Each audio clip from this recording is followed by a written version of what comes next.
Doctor గారు, menopause వస్తే sex కోరికలు లేకుండా పోతాయా? మెనోపాజ్ వస్తే సెక్స్ కోరికలు లేకుండా పోవండి. సెక్స్లో కాస్త డల్ అవుతారు.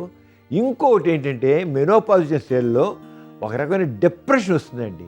డిప్రెషన్ కూడా మెనోపాజ్లో ఒక లక్షణం. ఎప్పుడైతే డిప్రెషన్ వస్తుందో సెక్స్ డిజైర్ తగ్గిపోతుంది. అది ఆడవాళ్ళకి అయితే మగవాళ్ళు కావచ్చు, ఎవరైనా సరే. డిప్రెషను, ఆ డిప్రెషన్ అంటే ఒక డల్నెస్. దానికి కారణం అంటే ఆ ఈస్ట్రోజన్ హార్మోన్ తగ్గిపోవడం వల్ల కెమికల్ రియాక్షన్స్ మన బాడీ అంతా కూడా రండి, మన మూడ్స్ అన్నీ కూడా కెమికల్ రియాక్షన్స్, రసాయనిక చర్యలు. ఈస్ట్రోజన్ హార్మోన్ తగ్గిపోవడంతో రసాయనిక చర్యల్లో డిస్టర్బెన్స్ వస్తుంది, డిస్టర్బ్ అవుతుంది. ఆ డిస్టర్బ్ అవడంతో దాంతో డిప్రెషను. ఆ డిప్రెషన్ ఎందుకు డోపమైన్ తగ్గిపోతుంది. డోపమైన్ తగ్గిపోగానే సెక్స్లో ఎక్కువ కోరిక ఉండదు, సెక్స్లో ఆసక్తి ఉండదు.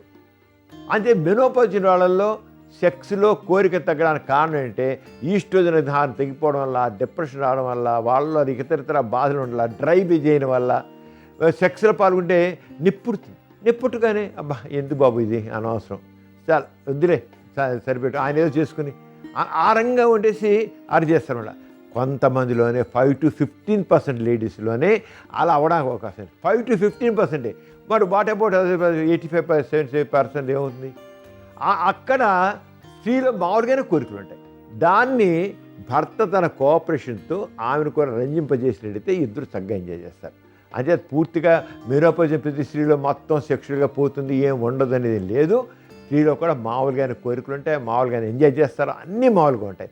కొద్దిమంది స్త్రీల్లోనే శారీరకంగా మానసికంగా తేడా వచ్చి వాళ్ళు ఎంజాయ్ చేయలేకపోతారు. చూసారు కదండి ఇవాల్టి సుఖజీవనం కార్యక్రమం. మీకు కూడా లైంగిక సమస్యలు కానీ సంతానలేమి సమస్యలు ఏమైనా ఉంటే మీ సమస్యలను వాట్సాప్ ద్వారా పంపొచ్చు. 8008532087 అనే నెంబర్కి వాట్సాప్ చేయండి.